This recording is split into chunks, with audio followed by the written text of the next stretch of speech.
Yeah, you're jumping to my next question. Who's gone this winter, right? So, good question. According to Doug Roberson's hot list, and he wrote an article about it, it was Miles, Almada, Josetu, Westberg, Conway, Sedek, Abram, Sosa, Etienne, Barry, Alonso, Diop, Parata, Hernandez, and maybe Silva. Is that not everybody? That's pretty much the entire damn team.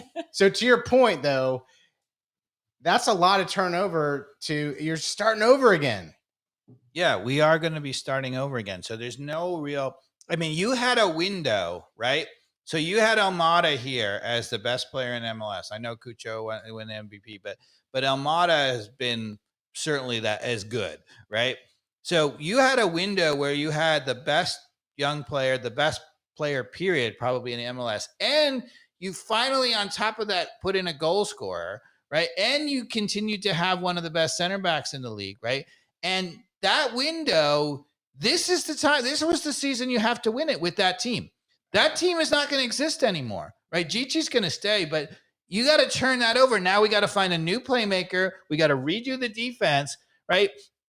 And anybody thinks we're building on what we had is nuts. There's nothing to build on. Yeah. You're building on Giacomakis and Saba. I mean. So, now, I mean, obviously – Gareth Lagerwey might be a genius. Maybe when we sit here to have our preseason podcast for next year, we'll be sitting and saying, look, oh my God, he upgraded again and we have so many good players. But even if that's true, which I have a hard time believing, but even if that's true, you're still new players and it takes a year to settle in. And so you're 2 years away from being a title contender. What I would say right now, right? With the one possible exception, if they somehow do keep Miles and Almada the whole year, right? We are not an MLS contender next year, period. Even if they bring in amazing, really good players, they're going to take time to settle. And I don't think that we're going to contend for a title next year. So anybody who thinks that we're likely to build and push on. You think if by some miracle we do keep Almada and Miles, that we still can't do it?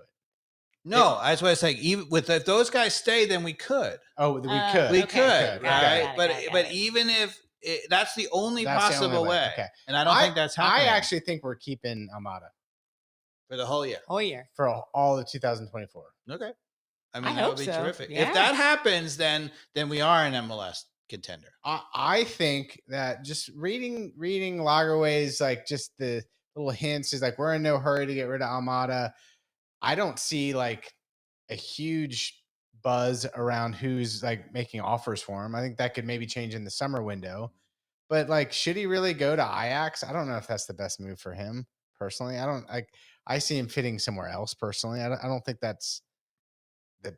I don't know. If I'm his agent, I don't completely disagree with you. I could see him staying. Yeah. Do you think like moving to Ajax is the best move for him at this point?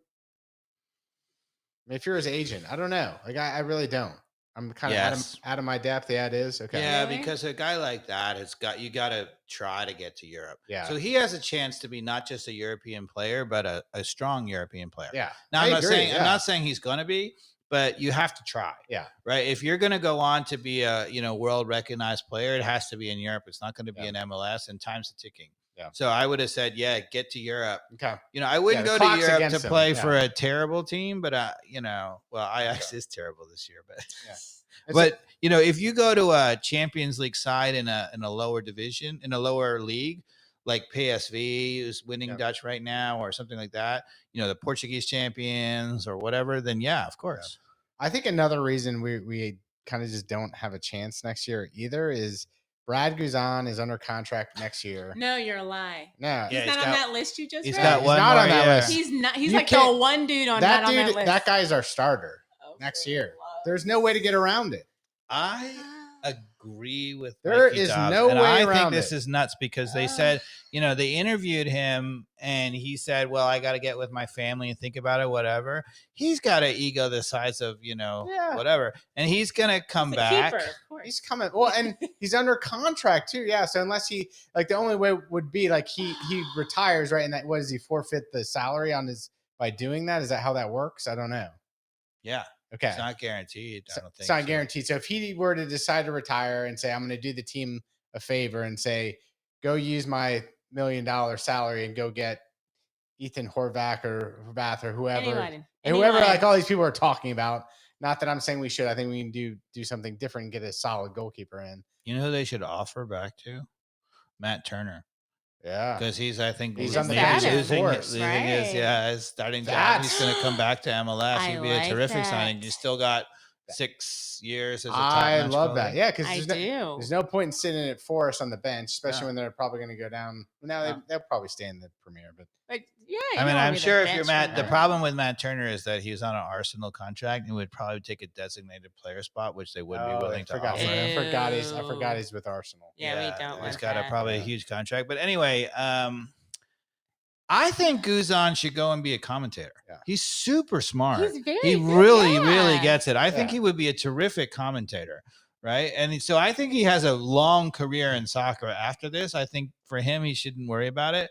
But every indication to me, so, I don't, if he insisted on coming back, of course, the club really doesn't have a choice, but I would still sign the replacement anyway. And I'd be like, all right, you're going to back up whoever, right? Like, let's say we brought in Matt Turner. You'd be like, okay, put you both. Right. And then you have Guzan as a backup. Yeah. And then you say, give your wisdom, spend a year, actually helping them. And if he gets hurt, then sure. Yeah. As a backup, sure.